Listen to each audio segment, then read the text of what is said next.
में खूब लोग पढ़ा रहे हैं तो सब ये कहते हैं साहब मैं सबसे बेस्ट हूँ, है ना, सब अच्छा पढ़ाते हैं तो अपनी तारीफ तो हर कोई करता है कि आई एम द बेस्ट, ऐसा कुछ नहीं कहता। अब वो लेकिन मैं कैसे पढ़ाता हूँ वो आपको 2-5 दिन में पता लग जाएगा। एक दिन में आप नहीं सोचें कि साहब आज एक दिन में ऐसा कुछ बता दूँ कि मज़ा आ जाए। मज़ा तो आएगा लेकिन एक दिन में आपको डिसीजन लेना भी नहीं चाहिए। मतलब कई बार अपन से ट्रेन में नहीं जा रहे होते कि 5-7 मिनट को आदमी को बहुत अच्छा लगा और अपने उसके खुश हो गए उससे, उसकी मूँगफली खा लिया, कुछ खा लिया और पता लगा फिर वहीं वो सब कुछ साफ कर लेगा अपना मामला। या कई बार कोई आदमी बैठते रहे 2-4 मिनट ऐसे अपन को आर्ग्यूमेंट हो गया कोई और अपन सोचते आदमी बहुत बेकार है, हो सकता था वो आदमी बहुत भला था, अपन ने जल्दी डिसीजन ले लिया, मतलब ढंग से उसको पहचाना नहीं थोड़ा। तो थोड़ा सा आप इस मामले में पेशेंस रखें कि 2 दिन 5 दिन आप निश्चिंत होकर बैठें। 2-5 दिन कोई आपसे फीस भी नहीं, घसूट छीन रखे आप दे के जाओ, आराम से तसल्ली आए, आपको रोम रोम राजी हो तब आपको फीस जमा करानी है, ठीक है ना। तो आराम से तसल्ली इत्मीनान से देखें आप। तो तारीफ तो अपने सब करते हैं, मैं अपनी 2 कमी बता रहा हूँ कि हो सकता है मैं थोड़ा सा फास्ट बोलता हूँ। तो जैसे ऐसा लगता है कोई सेंटेंस बोलना हो कि हेलीकॉप्टर उड़ रहा है, एक सेंटेंस है हेलीकॉप्टर उड़ रहा है, तो मैं उसको इतना तसल्ली से नहीं बोल पाता, मैं बोलूँगा हेलीकॉप्टर उड़ रहा है तो कहता है डर रहा है, ऐसा पता नहीं क्या आवाज़ निकलती। मतलब ये कमी है, इसको तो मैं कह देता हूँ। बाकी अच्छाइयाँ आप देख लेना कैसा पढ़ाते हैं, ठीक है ना। हमारा अनुभव की जो बात है, हमने ज़्यादा PMT पढ़ाई है, हमने डेप्थ में पढ़ाया। डेप्थ का मतलब कि हमारी नॉलेज हम कह सकते हैं बेटर है, इसलिए आप लोगों को कहीं सेकंड में कोई कमी नहीं आएगी। खूब अच्छा रिजल्ट पूरे जयपुर में जितनी भी कोचिंग चल रही है ना, वो सबसे बेस्ट रिजल्ट रहता है NM क्लासेज का। मित्तल सर फिजिक्स पढ़ाते थे पहले, अब वो मैथ्स पढ़ाने लगे, तो वो भी इंजीनियर आदमी हैं तो सब मैथ्स फिजिक्स सब तैयार है उनकी, तो अब वो मैथ्स में आ गए तो फिजिक्स सब में वापस आ गया हूँ। पहले मैं भी साथ में फिजिक्स से पढ़ाया करता था यहाँ पर, तो ठीक है। तो अपन शुरू करेंगे, इसलिए आपको इस तरह से नहीं लें। दूसरी बात, एग्ज़ाम जो है वो थोड़ा सा धैर्य का मामला है। अपन ज़्यादा में मोटिवेशन में भी नहीं चलेंगे, अपन काम की बात करेंगे। लेकिन एक छोटी सी मुझे थोड़ी याद आ रही है कि अपन को कई बार अपन जल्दबाजी करते हैं कि साहब तुरंत कोई चीज़ मिल जाए, कि आज अपन ने बस 2-4 दिन तैयारी करी नहीं, 10-5 मिनट करे नहीं और अपन सोचते हैं कि फिजिक्स मुझे समझ में आ जाए। ये सब थोड़ा स्लो प्रोसेस है, करते करते आएगा। 11वीं 12वीं हमको भी मान लो कि कुछ भी नहीं आता था, V = U + 80 सूत्र लगा दिया। अब उसमें U का मान दे दिया, A का मान दे दिया, T का मान दे दिया, लेकिन फिर भी वो सूत्र सोल्व नहीं हो रहा था। लेकिन करा, कोशिश करी, 11वीं-12वीं समझ में नहीं आया, फिर आगे तैयारी करी। उसके बाद कितनी सारी किताबें सोल्व करी होगी। ईमानदारी बात है कि जितनी उसमें मार्केट किताब चलती थी, सोगी सोनी, लड़ीवाला, PhD की जो इसकी PR सिंह, सरदार सिंह, ये फिजिक्स में जितनी किताब चलती थी सारी मैंने सोल्व करी हुई है। तब जाके फिजिक्स में मास्टरी हुई कि यार अब देखते लग जाता है कि इसमें अपन कर सकते हैं नहीं कर सकते, या अपन इसको कर डालेंगे।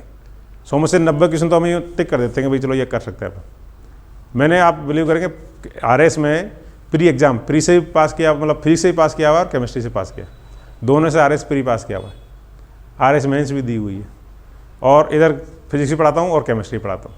लेकिन यहाँ मैं कोचिंग में फिजिक्स पढ़ाऊँगा, बराबर मैं उतनी केमिस्ट्री पढ़ा सकता हूँ, ठीक है। तो ये चीज़ें मतलब प्रैक्टिस करने से आती है, एक दिन में नहीं आएगी कि अपन सोचे यार जल्दी जल्दी कुछ हो जाए। साहब आपको फिजिक्स हो सकता है कि छोटे कई से BSc कर रखी सबने, है ना, BSc और BEd भी कर ली, तो आपने फिजिक्स 11वीं 12वीं में पढ़ी होगी, 11वीं 12वीं में, उसके बाद BSc में छूट गई फिजिक्स। तो करीब करीब सबको फिजिक्स पढ़े आपने। अगर सेकंड ग्रेड की तैयारी अभी आप स्टार्ट करी है तो आपको कम से कम 5-7 साल हो गए होंगे फिजिक्स छोड़े हुए, है ना। तो अब वो फिजिक्स उस समय 11वीं 12वीं में आफत लगती होगी, और अब वो इतने साल पीछे छूटा, पहले लगा आप पीछे छूटा BSc में ना, वजह से आप केमिस्ट्री और बायोलॉजी, जूलॉजी, बॉटनी पढ़ के काम चला रहे, और अब इतने दिन बाद वापस फिर वही भूत सामने आ गया है। तो वापस एक डर सा है। आप उदास क्यों हो रहे भैया? नहीं उदास होता तो अपन बातें नहीं करेंगे, पढ़ाएंगे भी सारा काम, लेकिन थोड़ा सा क्या है, जो फिजिक्स का होवा है ना वो बताना चाह रहा हूँ मैं। तो फिजिक्स का होवा नहीं, इतनी मेरी गारंटी, आपका फिजिक्स का डर निकाल दूंगा साहब। आपको चाहे समझ में भी आएगी, आप न्यूमेरिकली भी करेंगे, आपका लेवल बहुत IIT लेवल का नहीं हुआ है, लेकिन आपका ये कि यार हाँ फिजिक्स इतनी आसान कभी आपको नहीं लगती होगी पहले, अब आपको फिजिक्स का डर निकल जाएगा, इतना पक्की बात है। बहुत सारे बच्चे खूब पढ़ते, सारा हम तो लगता है यार इतना आसानी को फिजिक्स समझा सकता क्या। हम जो खुद 11वीं में पढ़ते थे तो हमारे जो टीचर थे उसने एक जानबूझ के टीचरों का स्कूल लेवल पर तो क्या होता है कि उनको ट्यूशन पढ़ानी होती है, अगर स्कूल में डर नहीं बैठाएंगे तो उनको यहाँ ट्यूशन नहीं आएगा बच्चे। तो हमने जब वो पढ़ने आया 11वीं क्लास में, तो मैं एक उदाहरण बता रहा हूँ, मुझे आता था सीन कि उस बुक में ये लिखा हुआ था, क्या चीज़ है ये, लैम्डा है। तो किसी बच्चे ने पूछ लिया सर ये क्या है, तो सर का जवाब क्या होना चाहिए, सिंपल से कहते बेटा लैम्डा है। अब पहली बार लगा कि वाई भी उल्टा लिखते हैं इस तरह से, है ना, कि यार वाई तो वाई को उल्टा कर दिया, गलत मिस प्रिंट है कि कुछ और। अब सर ने क्या बोला कि वो लैम्डो लैम्डो। अरे यार दादा पहले हम तो डरे हुए हैं और तो उसका नाम बिगाड़ के और बता रहे लैम्डो, तो इसको राजी राजी बोल दे ऐसे ही। मतलब ये भाई साहब भौतिकी है, अगर नहीं पढ़ो तो भूत की बन जाएगी। मतलब कहने का कि क्लास में एक तो न्यूमेरिकल नहीं कराना, थोड़ी थोड़ी रटा दो, डेरिवेशन करा दो, न्यूमेरिकल कराए, अपना फिजिक्स को समझ में आ सकती है क्या। और मान लो हाँ भाई आज चैप्टर पूरा हो गया, जब अपने अंदर डर क्यों बैठा हुआ उसका मैं बता रहा हूँ। फिजिक्स इतनी मुश्किल चीज़ नहीं, बहुत प्यारा सब्जेक्ट है, बहुत केमिस्ट्री अच्छा सब्जेक्ट है। केमिस्ट्री मतलब फिर भी अपन को थोड़ा सा लगता है अपना इंटरेस्ट होता है, लेकिन फिजिक्स कोई बिल्कुल भी मुश्किल सब्जेक्ट नहीं, थोड़ा अभ्यास की बात तो होती है। बाकी अगर समझाने वाला बहुत अच्छा हो और आप टाइम पे जाके एक बार रिवाइज कर लें और थोड़ा सा न्यूमेरिकल प्रैक्टिस करो, फिजिक्स बहुत मजा आएगा वो पढ़ने में। और डर आपको निकालेंगे, मेरी गारंटी 100%। आप अगर आप इसमें आपको लगे ना कि साहब मैं आपसे इतने सारे दिन पढ़ लिया और मैं तो फीस में अभी भी वैसा वैसा ही हूँ, या मेरा डर नहीं निकला, मेरा तो फीस तो आपको फीस लौटा दूंगा, इतनी गारंटी। लेकिन फीस का आपका डर निकल जाएगा पूरा। आपको बोले कुछ भी नहीं आता, आज आपको मात्रा विमा जोड़ बाकी भी नहीं आते ना। मैंने ऐसे बच्चे पढ़ाए हैं अपने पीएमटी में जिनको 12वीं क्लास पास करके आ गए, और ईमानदारी बात बता रहा हूँ, उनको प्लस माइनस भी ढंग से नहीं आते थे। आज वो बच्चे रेडियोलॉजी में डॉक्टर बन के बैठे हैं, कोई मेडिसिन डॉक्टर बन के बैठा है। उन्होंने खूब मेहनत कर ली, हम भी घिसे उनके साथ और वो भी घिसे। अभ्यास चीज़ होती है।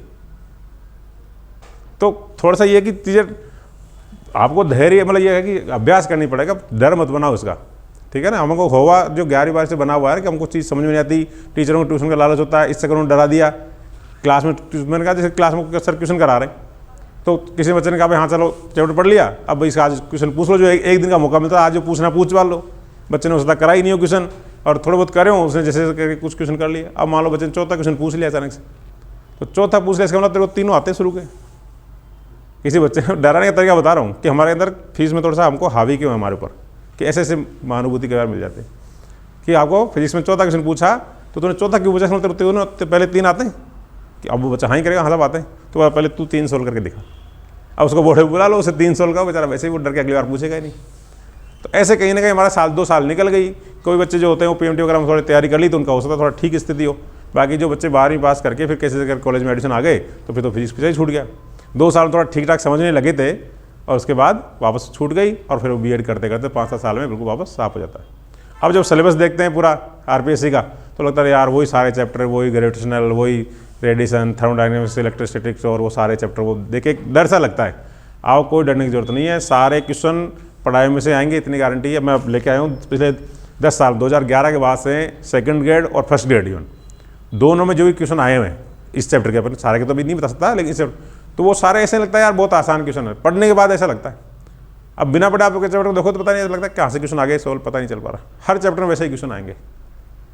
तो इसलिए आप ये तो निश्चिंत मानेंगे, आपके फिजिक्स का कितना भी डर हो, आपको कुछ भी नहीं आता, आपको आता है तो भी आपको मजा आएगा। कई बार ऐसा लगता है हमारे पास पीएमटी वाले बच्चे भी जो पहले 2-3 साल पीएमटी कर ली और उनका नहीं हुआ, फिर उन्होंने बीएससी कर ली और फिर वो सेकंड ग्रेड तैयारी करने, बहुत सारे बच्चे पढ़ाए हमने से। तो वो पीएमटी वगैरह में थोड़ा घिसे हुए थे तो उनको पहले से फिजिक्स अच्छी आती थी, तब भी उनको पढ़ गया यहाँ यही लगता है यार सब मजा आ गया। हमने उस तक पीएमटी में भी मजा नहीं आया पढ़ने में, या चैप्टर आ गया लेकिन फिजिक्स में जो खुशी होती है पढ़ करके समझ में आता है कि डर निकल गया हमारा, या और अच्छा से कर सकते हैं। मतलब कभी क्लास मिस नहीं करी। विनय लड़का था, बहुत इंटेलिजेंट लड़का था, एक श्याम सुंदर जहांगीर बीकानेर में भी लेक्चर लगा हुआ हमारे साथ ही, वाइस प्रिंसिपल हो गया। वो सब पीएमटी के 2-3 साल पढ़े हुए पीएमटी के बच्चे थे, और फिर भी वो रेगुलर क्लास में आते, बोला हम कोर क्लास में आए चाहे नहीं आए लेकिन फिजिक्स में मजा आएगा पढ़ने में। और वही अपनी झूठी बातें नहीं कर रहा हूँ, सब अनुभव वाली बात बता रहा हूँ, ठीक है। तो थोड़ा सा अपन पेशेंस रखेंगे। पेशेंस का एक मैं आपको थोड़ा सुना दूँ कहानी, एक पेशेंस से क्या होता है मतलब, या पेशेंस जो नहीं रखता उसके साथ क्या होता है, दोनों बातें। एक मार्शमैलो थ्योरी आती है, अपन थोड़ी बात ही कर रहे हैं क्योंकि आज पहले दिन ही टॉप गियर में गाड़ी उन्हीं डालेंगे और भी बच्चे भी आएंगे, तो थोड़ा सा अपन हल्के फुल्के माहौल में स्टार्ट करेंगे। तो एक मार्शमैलो थ्योरी आती है। मार्शमैलो एक चॉकलेट का नाम है, ऐसे डेयरी मिल्क आती है, ऐसे चॉकलेट है मार्शमैलो। तो कोई जो भी एक साइकोलॉजिस्ट वगैरह नहीं होता कि जो बच्चों पर रिसर्च करते हैं छोटे छोटे इस तरह से, तो उन्होंने एक चॉकलेट को लेकर के कुछ काम किया, साथ में बच्चों पर रिसर्च करी, तो उस चॉकलेट का नाम मार्शमैलो था, इसलिए उसका थ्योरी का नाम ही मार्शमैलो थ्योरी बन गया। तो उन्होंने क्या करा कि कुछ स्कूल में गए किसी में, और एक क्लास में जो छोटे बच्चे थे, चौथी तीसरी चौथी क्लास पढ़ने वाले, उन सब बच्चों को टॉफ़ी बांट दी, वो मार्शमैलो टॉफ़ी जो थी चॉकलेट वो बांट दी। और बांटने के बाद बोले बेटा तुम है ना 5 मिनट रुको, मेरे को थोड़ा काम है, मैं आ रहा हूँ, इसको खाना मत टॉफ़ी को, मैं आगे कुछ बात बताऊँगा, 5-7 मिनट रुको तुम, मैं अभी आ रहा हूँ वापस जा करके। तो बच्चों ने मना कर गए वो, अब लेकिन बच्चे तो बच्चे होते, तो वो कह के गए, इतने में आधे एक बच्चों ने खा ली। तो खा ली तो वापस आके चेक किया, बोला बेटा टॉफ़ी है, मैं कुछ बात बताता हूँ। तो आधे बच्चों साहब हम तो खा ली, मतलब 10-5 बच्चों ने खा ली, बाकी ने नहीं खाई इस तरह से। तो उनका यही था, देखना कितने बच्चों ने खा ली कितने ने नहीं खा ली, कुछ बातें कर आके वो ऐसे ही बनावटी बातें, और अपना वो डाटा इन्होंने रिकॉर्ड किया कि इस क्लास में कितने बच्चों ने, कौन कौन बच्चे ने, बकायदा नाम सहित पूरे रिकॉर्ड सहित, कौन से बच्चे ने टॉफ़ी खा ली, किसी टॉफ़ी नहीं खाई।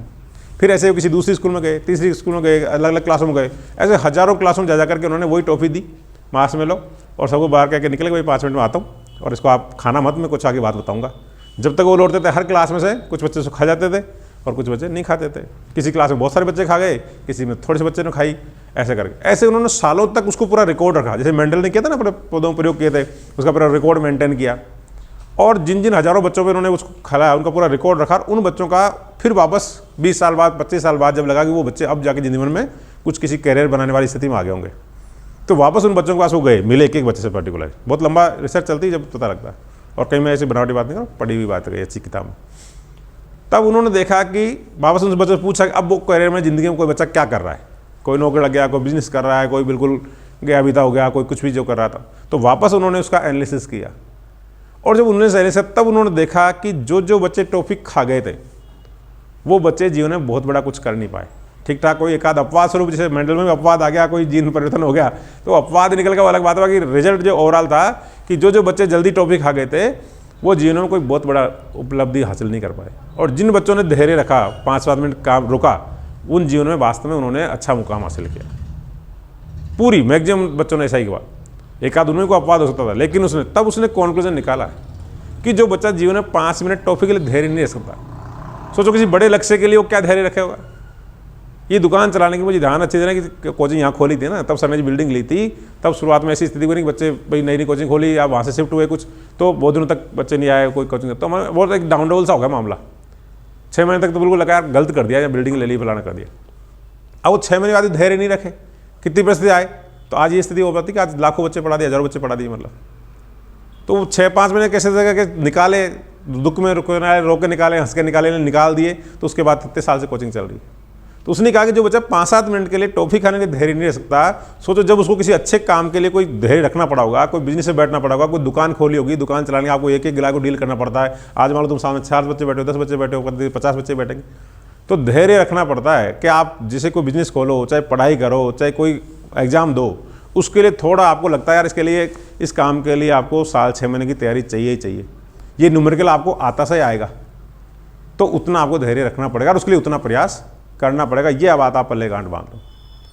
मैं आपको बिल्कुल गारंटी से कह रहा हूँ, आप आज जो स्थिति है ना आपकी, आपको चाहे न्यूमेरिकल कुछ भी नहीं आता, आपको जोड़वा के ढंग से नहीं आता, आप अगर एग्जाम अभी मान लो 4-6 महीने तो होंगी नहीं, तो अगर 1 महीने बाद आप खुद को तुलना कर लेना कि मैं 1 महीने पहले क्या स्थिति में था, अब मेरा जो सोचने का तरीका है, न्यूमेरिकल करने का तरीका है, या मैं किस तरह से क्वेश्चनों को कर पाता हूँ, उसमें आपको 1 महीने बाद ही चेंज लगेगा, पक्की बात, अगर आप अभ्यास करेंगे तो।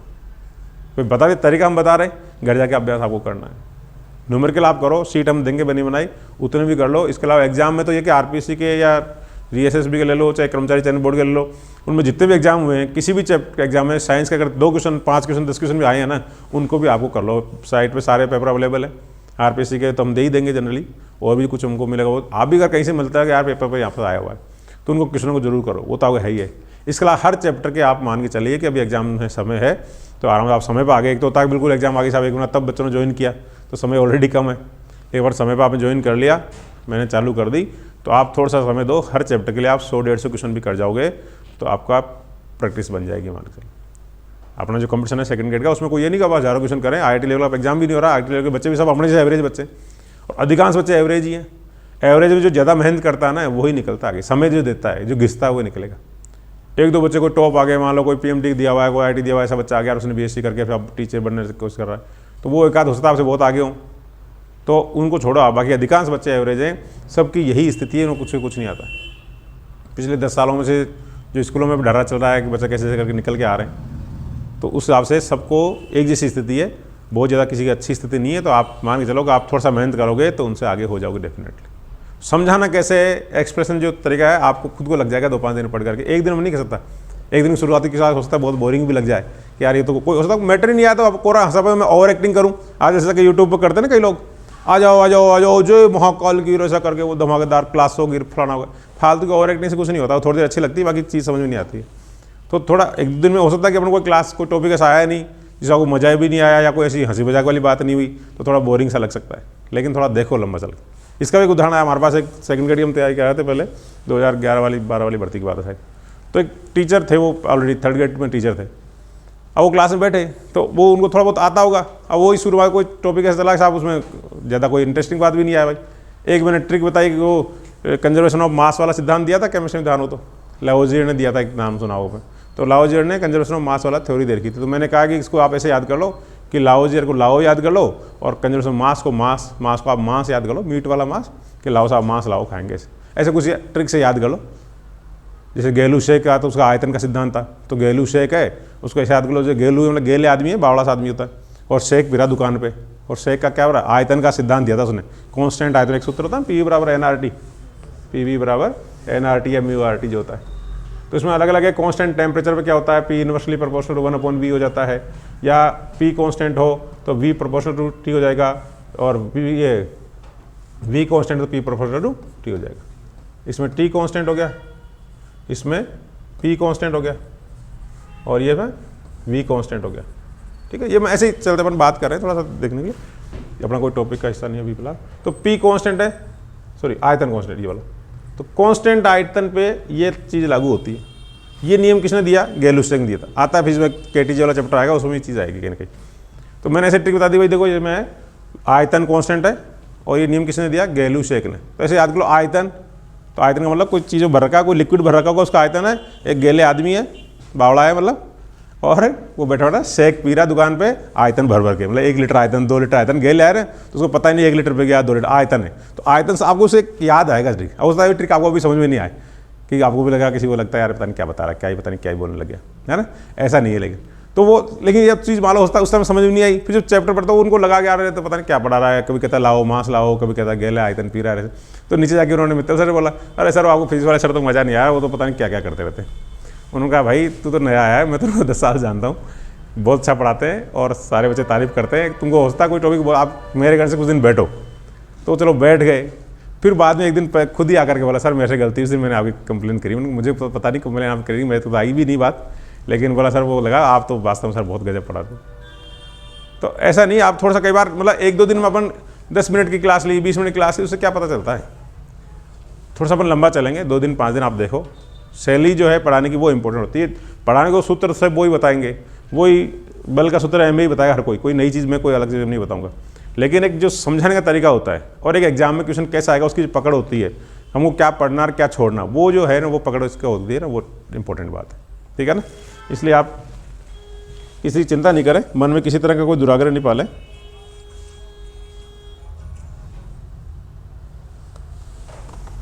ठीक है, तो एक तो अपन ये बात करेंगे फिजिक्स में, पता ही आपको बता दिया क्वेश्चन जितने भी आने हैं न्यूमेरिकल। कई बार आप डाउट आता है, कई बार बच्चे जैसे क्लास साहब आप डेप्थ में पढ़ाते हो मान लो, फिर इसमें मैथ्स में भी सर ये कहते रहते हैं, बोला यार पढ़ना नहीं चाहते बच्चे कि साहब न्यूमेरिकल कितने से आते हैं, वो एनालिसिस करके लाते हैं कि साहब ये देखो इस साल है ना 45 क्वेश्चन में से 40 में से है ना 10 न्यूमेरिकल आए, तो हम न्यूमेरिकल में छोड़ जाते हैं, थोड़ी थोड़ी कर देंगे। या जैसे किसी साल 5 न्यूमेरिकल आए, किसी में 15 आ गए, तो वो न्यूमेरिकल लेकर के चिंतित रहते हैं कि साहब इतनी माथापड़ी क्यों करें, इसको सीखें क्वेश्चन करें। लेकिन आप ये मान लेंगे चलोगे, अगर फिजिक्स में आप न्यूमेरिकल की प्रैक्टिस नहीं करोगे, न्यूमेरिकल बचोगे ना, तो आपको थ्योरी वाले क्वेश्चन भी नहीं होंगे। कितना भी आसान क्वेश्चन आ जाएगा, कोई कौन सा कथन सत्य है, कौन सा कथन सत्य नहीं, इस तरह क्वेश्चन आ गया, कोई मात्रा की समझ कोई बात आ गई या कोई आ गई, तो फिजिक्स में जिसने न्यूमेरिकल प्रैक्टिस करी है ना, उसी से थ्योरी वाले क्वेश्चन सही होंगे। इसलिए फिजिक्स में, और फिजिक्स में न्यूमेरिकल करोगे आपका दिमाग खुलेगा, दिमाग खुलेगा तो केमिस्ट्री भी अच्छी होगी, आपकी फिजिकल केमिस्ट्री क्वेश्चन आएंगे वो भी नहीं हो पाएंगे। फिजिकल केमिस्ट्री अच्छी आएगी, आपको ऑर्गेनिक केमिस्ट्री अच्छी याद होगी, इवन बायोलॉजी भी आपको ज़्यादा अच्छी याद होगी अगर अपन को फिजिक्स में प्रैक्टिस करी हुई। तो फिजिक्स सबसे कठिन, अब कई बार एक तो एग्जाम्पल ऐसे मिल जाते हैं जो कहते साहब हम तो फिजिक्स का एक भी क्वेश्चन अटैम्प्ट नहीं करा, हमारा सेलेक्ट हो गया। वो किस्मत की बात थी कि एक भी क्वेश्चन फिजिक्स का अटैम्प्ट नहीं करे, आप सेलेक्ट हो गए, हो जाता मान लो, क्योंकि केमिस्ट्री भी बायोलॉजी होता बहुत सी कर दी हो। लेकिन ये कोई अच्छी स्ट्रेटजी नहीं है, आपको हर सब्जेक्ट की पकड़ बनानी पड़ेगी। इवन जो मेनली तो जो कठिन लग सकता है ना, वो फिजिक्स अगर कठिन लगता है तो फिजिक्स पे ज़्यादा टाइम देना पड़ेगा, उसके पीछे पढ़ना पड़ेगा, उससे बच के नहीं निकल सकते आप, क्या इससे बच जाऊँ और उसमें ये आपकी स्ट्रेंथ अगर केमिस्ट्री में है तो थोड़ा उसको करो और अच्छा कर लो कि इसमें कोई क्वेश्चन गलत नहीं हो। बायोलॉजी में आपकी स्ट्रेंथ है, बायोलॉजी को और अच्छा कर लो। लेकिन फिजिक्स को अगर बुरी लगती है या कठिन लगती है तो उसको बिल्कुल छोड़ जाएं, ऐसे बच जाएं तो क्या हो जाए साहब इसको नहीं करूँ तो ऐसा नहीं चलेगा। आपको मेहनत उसको गूंजना ही पड़ेगा, उसको जूझना ही पड़ेगा, उससे तो लड़ना पड़ेगा, न्यूमेरिकल सीखने पड़ेंगे आपको। एक ऐसे एग्जाम्पल है, हमारे पास सन 2000 में हमने जो PMT दी थी, तब का एक मोहित सक्सेना नाम का लड़का था, उसकी उस साल राजस्थान में फर्स्ट रैंक आई थी PMT में। तो उसकी फर्स्ट रैंक आई, तो जब उसी साल क्या हुआ, पहले फिजिक्स केमिस्ट्री और जूलॉजी बॉटनी दोनों पेपर अलग अलग होते थे, जूलॉजी बॉटनी का भी। तो जूलॉजी के पेपर में क्या हुआ, ज़्यादातर बच्चे वही स्ट्रेटजी होती है, साहब फिजिक्स कठिन लगती है तो फिजिक्स में कम ध्यान देते हैं या थोड़ा बहुत काम चलाऊ कर लेते हैं, और जूलॉजी बॉटनी बहुत सी करके रखते हैं, कोई इसमें तो पूरे करके आए 100 क्वेश्चन अटैम्प्ट करेंगे अपन। अब किस्मत से क्या हुआ कि उस साल जूलॉजी के पेपर में 100 में से 50 ज़्यादा क्वेश्चन हड्डियों के पूछ लिए, बोन्स वाले चैप्टर में बहुत सारे क्वेश्चन पूछ लिए, कोई एग्जामिनर ऐसा बैठ गया होगा पेपर बनाने वाला। अब क्या हुआ कि जिन बच्चों को ओनली जो बायो के भरोसे गए थे उनको बायो के क्वेश्चन भी नहीं आ रहे, फिजिक्स वो करके नहीं गए, तब क्या करें। तो उन्होंने ज़बरदस्ती हड्डियाँ बिना पढ़े हुए हड्डियों में तुक्का लगाए। भाई बायोलॉजी में तुक्का लगाना जोर नहीं आता, फिजिक्स में तो फिर भी तुक्का लगाना डर लगता है, यार कैसे बिना सोल्व करे न्यूमेरिकल कैसे तुक्का लगा दूँ। बायोलॉजी में से 100 साज करके तुक्के लगा के उन्होंने वही अटैम्प्ट, किसी ने 100 करे, किसी ने 95 करे, क्योंकि वो क्वेश्चन 100 अटैम्प्ट करने जैसा था ही नहीं पेपर वो, मतलब फिजिक्स खुद की करी हुई नहीं है तो वो तो वैसे ही खाली पड़ा है।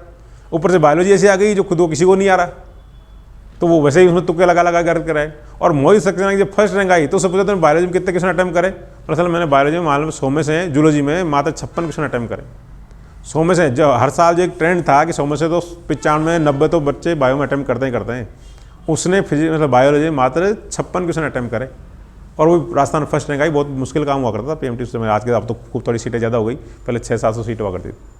तो उसने पूछा, जब बच्चे पूछते ना आपस में, क्या तूने इतने से 56 क्वेश्चन अटैम्प्ट करके कैसे रुक गया?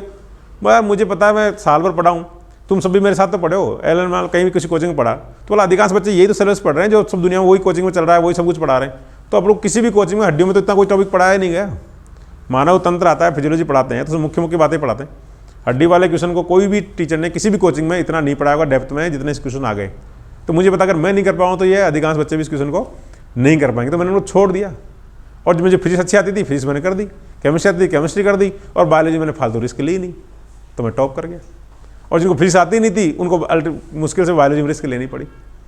ठीक है ना? तो कहने वाले कि किसी भी सब्जेक्ट आप इतना इग्नोर नहीं कर सकते, चाहे कितना भी कठिन हो उससे आप बच के नहीं भाग सकते। इसलिए आपको उसको जूझ नहीं एकमात्र उपाय, इसके अलावा कोई उपाय नहीं। जिंदगी में आसान रास्ता मत चुनो। सेकंड ग्रेड में हो जाएगा, बहुत सी बात है, किस्मत हो जाए तो, नहीं तो ऐसा कोई बात नहीं। आप अगर सीख गए, दिमाग खुलेगा, हम अच्छी प्रैक्टिस कर ले तो आप बहुत अच्छा कहीं ना कहीं ज़िंदगी में कर जाओगे, किसी न किसी एग्जाम में निकल जाओगे अगर एग्जाम देते रहे तो। नहीं तो आप बहुत अच्छा कुछ ना कुछ आपकी ज़िंदगी में अच्छा होगा। सेकंड ग्रेड एक ठीक है, आपको लग रहा है लक्ष्य है हमारा तो उसको ज़रूर मिले, लेकिन बच के नहीं निकल सकते ये वक्त की बात। तो इसके लिए आपको हिम्मत रखो, प्रैक्टिस करो, न्यूमेरिकली 1 बार करो, 2 बार करो, 2-4 बार में आ जाता है, हमारा दिमाग खुद ही फिर अपने आप सोल्यूशन ढूंढने लग जाता है। एक बार क्वेश्चन पढ़, अच्छा उसका भी एक तरीका बताऊंगा, जोरदार तरीका होता है। जनरली क्या है, फिजिक्स में या केमिस्ट्री में, फिजिकल केमिस्ट्री में न्यूमेरिकल करते हैं ना अपन, तो आपको 3-4 लाइन का क्वेश्चन होता है, और क्वेश्चन होता है उसमें लास्ट में क्या साहब इसमें बल ज्ञात करो या बल आगुण ज्ञात करो, कुछ ऐसा क्वेश्चन आ गया। अब टीचर को क्या होता है, पढ़ाते हैं उसको तो पता होता है कि ये ऐसे ऐसे करने से ऐसा आंसर आ जाएगा। मतलब टीचर को तो क्या अनुभव हो गया, उसको रास्ता ही पता है और मंजिल ही पता है। लेकिन बच्चा तो पहली बार कर रहा होता है, स्टूडेंट तो पहली बार, मान लो आप न्यूमेरिकल अभी तक नहीं करे कभी, आप मान के चलो हमें कुछ नहीं आता, तो पहली बार करोगे तो आपको कैसे पता लगा ऐसे ऐसे करने से ये चीज़ आ जाएगी। मतलब आपसे मैं कह दूं कि भैया तेरे को जाना है, चलो निकल जाओ, अब आपको ये पता नहीं जाना कहाँ है, तो कौन सा रास्ता पकड़ोगे आप इस वाले रास्ते से निकलोगे, इससे निकलोगे, इससे निकलोगे, रास्ते तो बहुत सारे हैं, यहाँ से निकलते कई सारे रास्ते रहे हैं, और मैं कहता हूँ जाओ, अब कहाँ जाना है ये नहीं पता। जिसको ये पता है मुझे जाना वहाँ है, जगह पता है दिल्ली जाना है और रास्ता ही पता है, तो फट से उस रास्ते पर निकलेगा, दिल्ली आ जाएगी। लेकिन जो पहली बार जा रहा है तो अगर उसको टारगेट पता होगा ना मुझे दिल्ली जाना है, तो रास्ता तो ढूंढ लेगा कहीं ना कहीं। रास्ता पता है, पता हो ही नहीं सका, मंजिल पता नहीं होगी ना तो रास्ता तो पता हो ही नहीं सकता, सीधी सी बात है। तो ज़्यादा टीचर क्या करते हैं कि भाई अब ऊपर से नीचे सोल्व करते हैं क्वेश्चन को, कि देखो ये दिया है, जैसे मान लो सिंपल से मान लो कि F = G(m1 m2) वो सूत्र होता है ना अपॉन r² वाला, ये मैं थोड़ा वैसे लिख रहा हूँ। तो m1 का मान दे दिया, m2 का मान दे दिया, r² दे दिया, f दे दिया, तो शुरू में लिख देता है कि देखो m द्रव्यमान ये दिया हुआ है, ये दूरी दी हुई है, ये g का मान दिया हुआ है, अब ये सूत्र लिखेंगे तो आ जाएगा। छोटा मोटा क्वेश्चन होता तो आ जाता है, लेकिन थोड़ा घुमा फिरा के दिया होता तो वो क्वेश्चन पकड़ में तक करूँ क्या, इस क्वेश्चन को स्टार्ट कहाँ से करूँ, ये सबसे बड़ी दिक्कत आती है फिजिक्स में। किस न्यूमेरिकल को मैं लिखूँ क्या, सबसे पहले क्या चालू करूँ जिसे करते करते लास्ट में ये उत्तर आ जाए, वो टेक्निक मैं आपको सिखाऊंगा। अपन क्वेश्चन को उल्टा करेंगे, नीचे से ऊपर करेंगे, क्या आपको पता क्या करना है, उसमें फिर आपको किस चीज़ की रिक्वायरमेंट है, वो रिक्वायरमेंट जो आपको चीज़ है। जैसे सिंपल सा आप मान लो कि घर में आपके आटा रखा है, ठीक है, आटा रखा है, चीनी रखी है, पानी रखा है, दूध भी रखा है, घी भी रखा है, और सब चीज़ रखी है। अब क्या करोगे आप उसका, जब तक आपको यही पता नहीं कि मुझे बनाना क्या है, तो आटा क्या काम आएगा, चीनी क्या काम आएगी, दूध क्या काम आएगा, घी क्या काम आएगा, नहीं कर सकते ना, ये तो है ना। अब टीचर को तो पता है कि साहब ये चीज़ काम ये बन जाएगा, लेकिन हमको तो पहली बार कर रहे हैं, हमें पहले उद्देश्य पता होना चाहिए हमारा कि हमें ज्ञात क्या करना है। अब आपको कह दिया हलवा बनाना है, तो हलवा बनाने फिर आपको क्या क्या चीज़ चाहिए वो आपको पहले लिस्ट होनी चाहिए कि आप हलवा बनाने को आटा काम आएगा, कि सूजी काम आएगी, चीनी काम आएगी, पानी काम आएगा, गैस काम आएगी, वो लिस्ट। फिर वो सामान घर में है कि नहीं है। अब आपको पता लग गया मान लो कि इसमें सूजी काम आएगी, आटा काम आएगा। अब आटा या तो घर में सीधे दूध, या तो हो सकता है आटा तैयार पड़ा हो, और आटा नहीं है तो फिर आप क्या सोचोगे, क्या हो सकता है कहीं गेहूँ पड़े हो तो उसको पिसवा के ले आए। ये तो दूसरा अलग तरीका, सेम यही काम फिजिक्स में मैं बातें इसमें यूँ ही नहीं कर रहा हूँ। न्यूमेरिकल में चीज़ लागू होती है कि हमको अब तो जब तक ये पता नहीं कि मुझे बल ज्ञात करना है, कि इसमें कोई त्वरण ज्ञात करना है, कि कोई और चीज़ ज्ञात करनी है, तब तक आप क्वेश्चन को शुरू नहीं कर सकते। टीचर कहते हैं देखो ये दिया हुआ है, इससे ये ज्ञात करना, ऐसा नहीं पता होता है। हमको ज्ञात क्या करना है सबसे पहले उस पर जाना पड़ेगा, फिर ज्ञात क्या करना, उसका सूत्र लिखना पड़ेगा, उस सूत्र में क्या क्या रिक्वायरमेंट है वो क्वेश्चन ढूंढनी पड़ेगी। जो चीज़ चाहिए आपको या तो डायरेक्ट मिल जाएगी, और नहीं जो डायरेक्ट नहीं मिली तो इनडायरेक्टली उसको क्वेश्चन में कहीं ना कहीं से खोजना पड़ेगा। हलवा बनाने के लिए सूजी चाहिए, सूजी या तो आपको तैयार मिल जाएगी, नहीं तो कहीं से खरीद के लानी पड़ेगी। ये जो पैटर्न आप रखोगे न्यूमेरिकल सॉल्व करने का तो न्यूमेरिकल पकड़ बनेगी आपकी, ये मेरी गारंटी इसलिए। और फिजिक्स न्यूमेरिकल का बहुत ज़्यादा फायदा है, आप न्यूमेरिकल सीधा आएगा वो तो करेंगे थ्योरेटिकल क्वेश्चन भी करेंगे, उससे फिजिकल केमिस्ट्री में काम आएगा और सारे सब्जेक्ट आपको याद होंगे। तो थोड़ा सा इस तरह से फिजिक्स को अपन लेते हुए चलेंगे, ठीक है ना। उदास हो गए क्या? बोर तो नहीं कर रहा? हंसते रहा करो, चेहरे पे मुस्कुराहट रखो।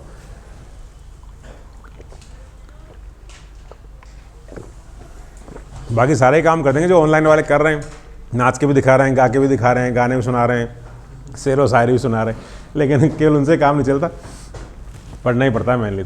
ठीक है, अब देखो आगे।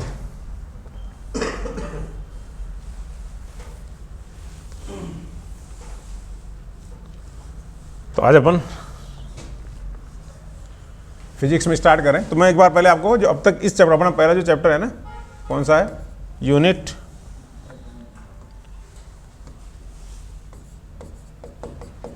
डायमेंशन एंड एरर, ये अपना फर्स्ट चैप्टर इसमें रहेगा। बेसिक से लेते हुए चलेंगे, बेसिक से लेकर के अपन बहुत अच्छे लेवल के क्वेश्चन तक करेंगे, ताकि अपना क्वेश्चन थोड़ा सा अपना लेवल को हाई रखोगे ना तो ही छोटे लेवल क्वेश्चन कर पाओगे। लेवल ही अपना पहले से ही कमजोर तैयारी करी है ना, तो अगर थोड़ा सा भी ठीक ठाक क्वेश्चन आ जाएगा ना तो मुश्किल हो जाएगी। तो जैसे अब कहने को अपन लगता है यार तो सिंपल सा चैप्टर है, हाँ ये तो आ जाएगा, लेकिन इसमें से आजकल क्वेश्चन थोड़े कठिन आने लग गए। एक बार देखते आप टिक नहीं लगा सकते, ऐसे क्वेश्चन आते हैं मात्रा की में से, तो वो सब अभ्यास से आएगा आपको। इसमें क्या क्या क्वेश्चन आए हुए हैं, एक आध क्वेश्चन यूनिट से आता था, किसी साल डायमेंशन से क्वेश्चन आ गया, किसी साल एरर से क्वेश्चन आ गया। तो ये मैं अपन जो अब तक 2011 के बाद जितने भी एग्जाम हुए हैं उनमें जो जो भी क्वेश्चन आए वो एक बार मैं आपको बता देता हूँ। एक मिनट, हेलो जी, मैं नहीं आ सकता आज, सॉरी।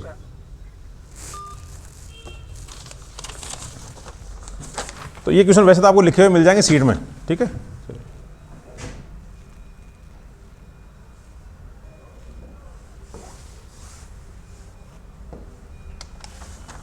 लेकिन थोड़ा सा आपको आइडिया लग जाए क्वेश्चन किस लेवल का आ रहा है, किस तरह का आ रहा है, ठीक है। दो तीन तरह का, अब जैसे मात्रक विमा का है जो केवल थ्योरेटिकल पार्ट है, किसी मात्रकों की परिभाषा आएगी अभी पास, मीटर की परिभाषा क्या है, सेकंड की परिभाषा आपने पढ़ा होगा। जैसे कि साहब एक किसी प्रकार नारंगी लाल रंग का प्रकाश निकलता है क्रिप्टोन से वो 16,50,763 तरंग जितनी दूरी में कवर हो जाती है, उसको 1 मीटर बोलते हैं। 1 किलोग्राम परिभाषा दी हुई है, तो वो उस तरह की डेफिनेशन वगैरह जो थ्योरेटिकल चीज़ें हैं बहुत ज़्यादा, जो बहुत इंपॉर्टेंट भी नहीं है, बस अपन थोड़ी सी नॉलेज के लिए चाहिए, वो आपको हम नोट्स देंगे, प्रिंटेड उसमें मिल जाएगी, ठीक है ना। उसका PDF भी मिल जाएगा और वैसे नोट्स दे देंगे। बाकी जो काम की चीज़ें हैं जो अपने को ऑब्जेक्टिव पैटर्न पे जो बिल्कुल टू द पॉइंट अपने को पढ़नी है वो सारे आपको बोर्ड पे लिखूंगा, ठीक है ना। तो यहाँ पे जो लिख रहे हैं उसको आप लिख लेंगे। तो अभी अपन जैसे कुछ 2 4 5 ये 10 क्वेश्चन है, 10 क्वेश्चन सेकंड ग्रेड के हैं और 10 क्वेश्चन 5-7 क्वेश्चन के फर्स्ट ग्रेड के। तो इनको थोड़ा मैं लिख देता हूँ, आप भी चाहो तो नोट कर लो, ताकि आपको आइडिया रहेगा। हर चैप्टर का अपन इस तरह से करेंगे कि इस चैप्टर में से कौन से क्वेश्चन आते हैं वो अपनी पता होना चाहिए। चैप्टर पढ़ बहुत सारा लिया, पूरा पढ़ लिया, हमको ये पता नहीं चला कि क्वेश्चन किस तरह के आएंगे, तब हमारी दिक्कत होती। तो थोड़ा विश्वास रख, मतलब आपको एक हिम्मत भी आएगी कि हाँ यार इसी तरह क्वेश्चन आएंगे। तो ये सेकंड ग्रेड 2011 में क्वेश्चन आया था एक,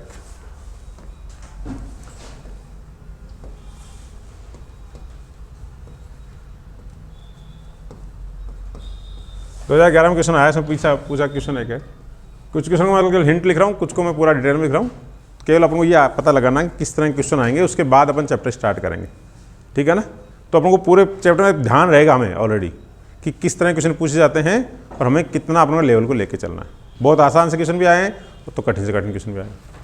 तो एक क्वेश्चन आया इसमें, एक लड़का है P तथा Q,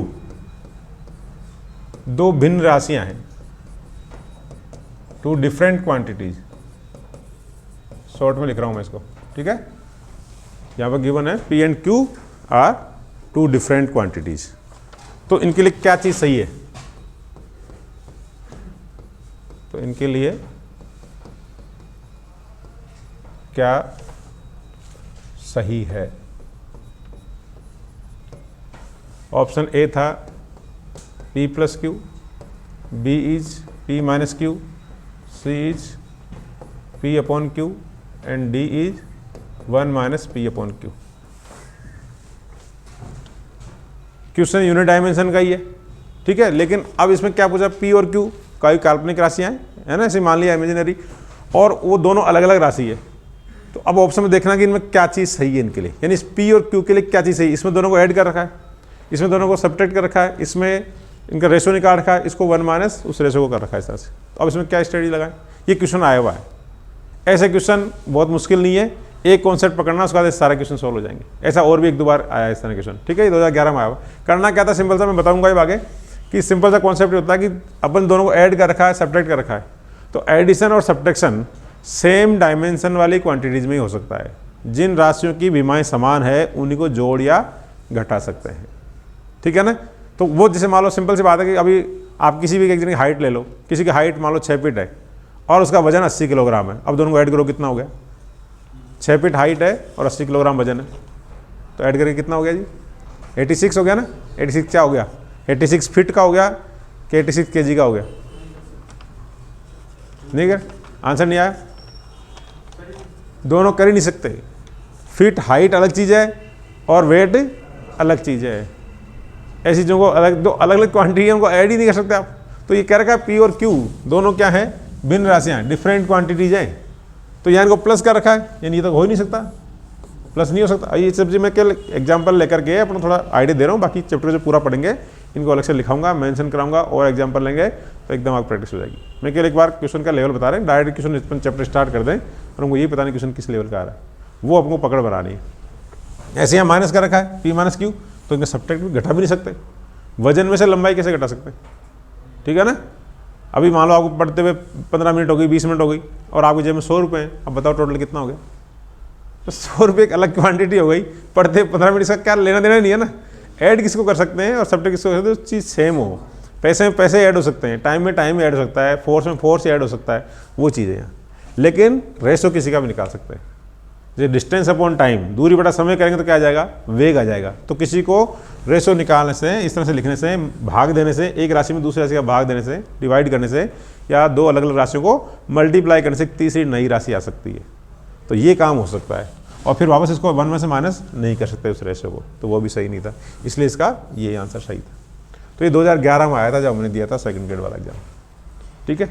दूसरा देखो, तो एक क्वेश्चन यूनिट डायमेंशन अपन हल्के में ले जाते हैं कई बार, लेकिन अगर आपको कॉन्सेप्ट पता नहीं है ना तो ये क्वेश्चन छोटा सा सोल्व नहीं होगा। 2013 में फिर एक क्वेश्चन आया, नोट कर लें आप इस तरह से छोटे छोटे। अब इसमें किसी क्वेश्चन में पूरा सोल्व करूंगा, किसी को थोड़ा आइडिया दूंगा कि अपन कराएंगे, तब जब पूरा चैप्टर हो जाएगा तब आपको आप अपने आप कर लेंगे। अपन थोड़ा सा आइडिया ले रहे हैं किस तरह क्वेश्चन आ रहे हैं वो बताना चाह रहा हूँ मैं। एक क्वेश्चन दिया, if A is equal to B C, एक ऐसे ही बना रखा है, सूत्र बना दिया। इसमें यहाँ ए की विमा मतलब यूनिट, इसकी डायमेंशन दे रखी है, dimension of A is L upon M. L वही लेंथ वाला, एम मास वाला हो गया।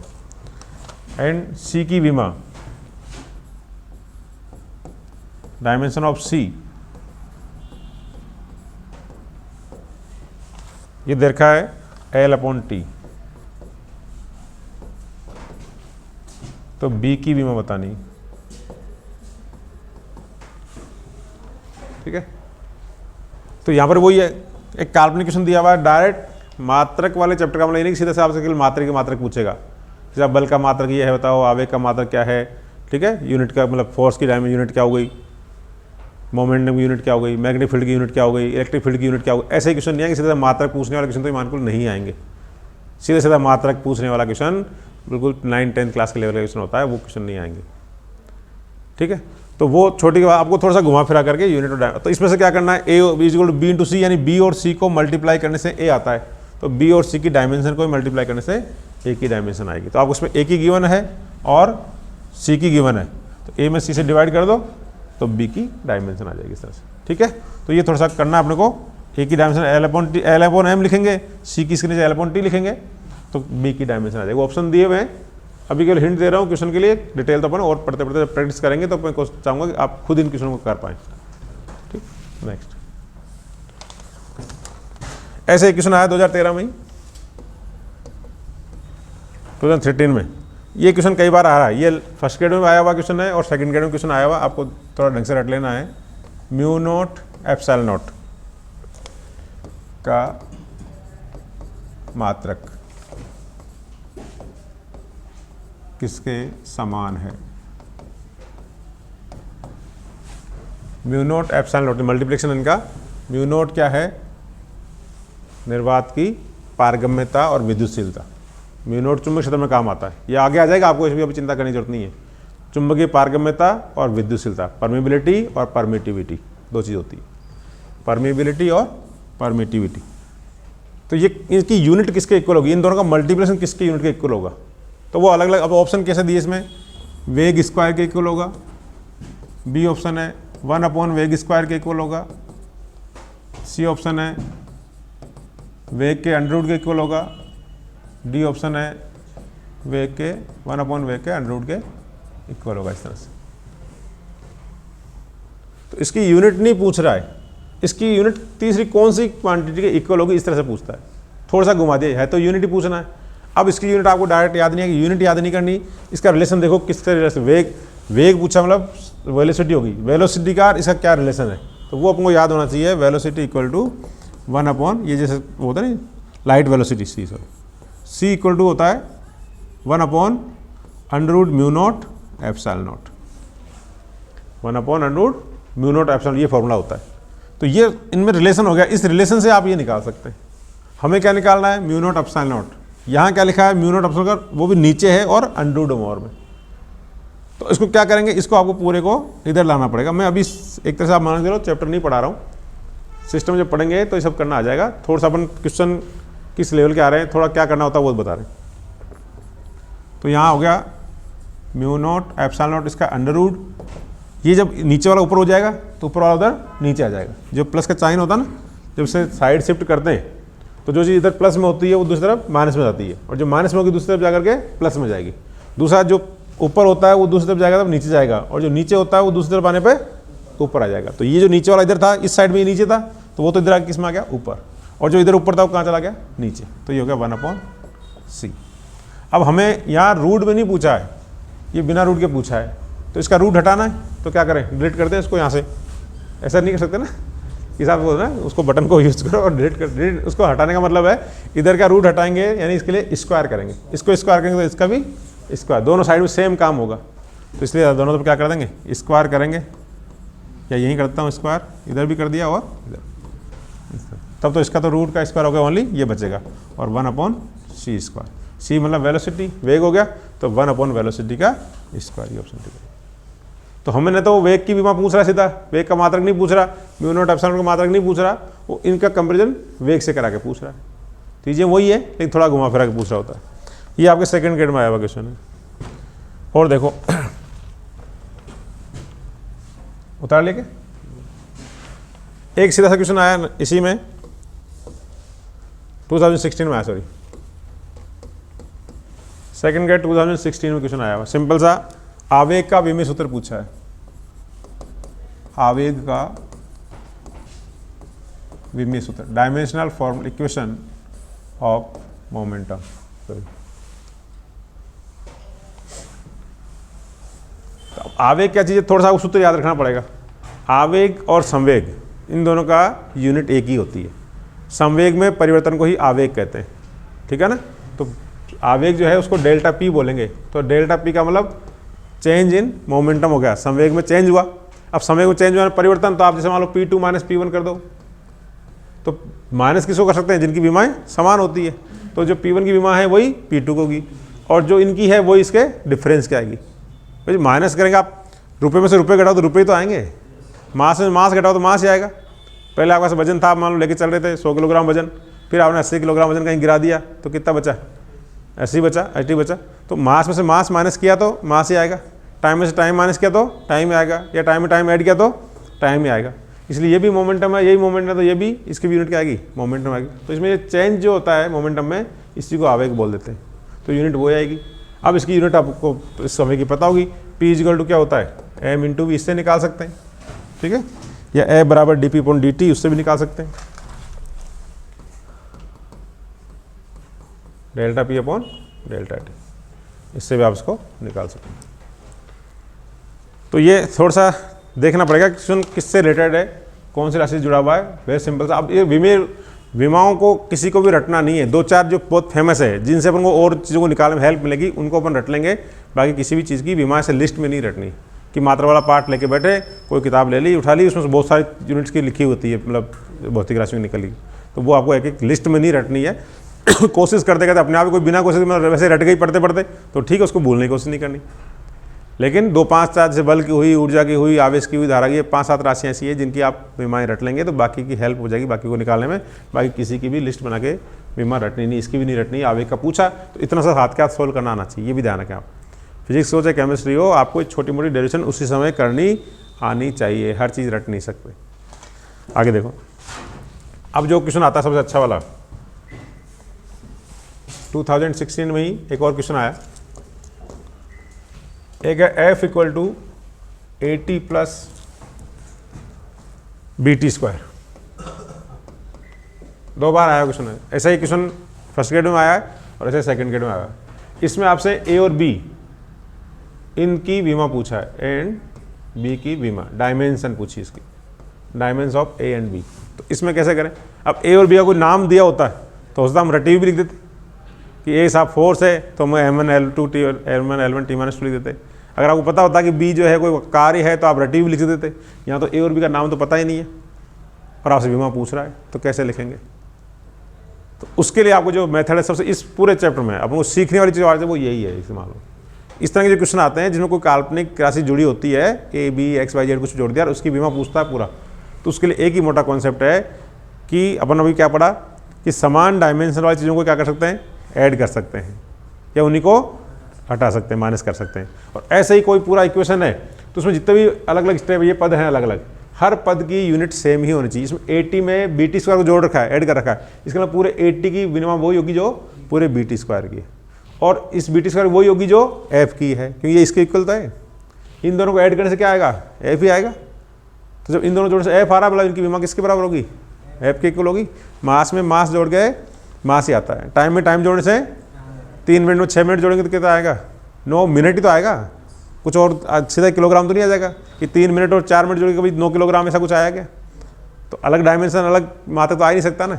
इसका मतलब ये F के इक्वल है, इन दोनों को जोड़ने से F आ रहा है तो मतलब ये बल है, तो ये दोनों भी, ये भी बल है, ये भी बल है, तभी बल को बल में जोड़ने से बल आ सकता है। तो अब आप सिंपल सा लिख सकते हैं कि 80 की बीमा या 80 की मात्रक इजिकल टू F की। ये मेन कॉन्सेप्ट आपको ध्यान रखना है।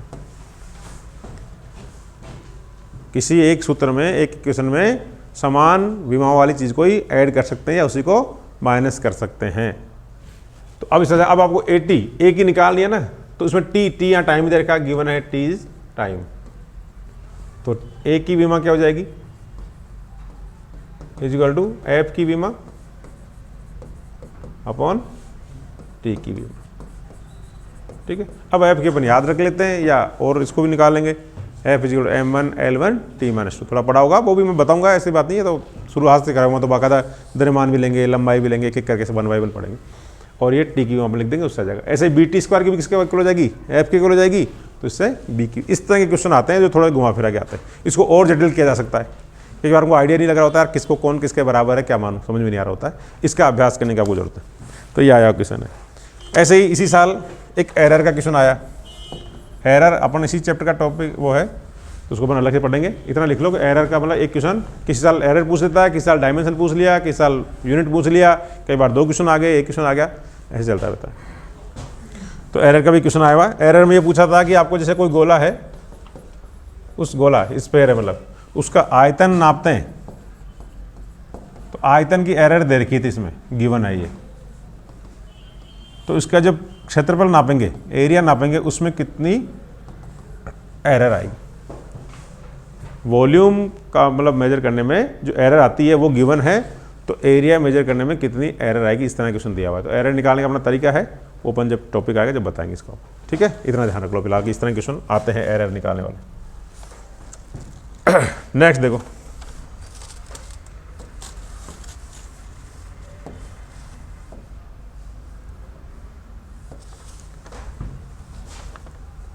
अब 2018 में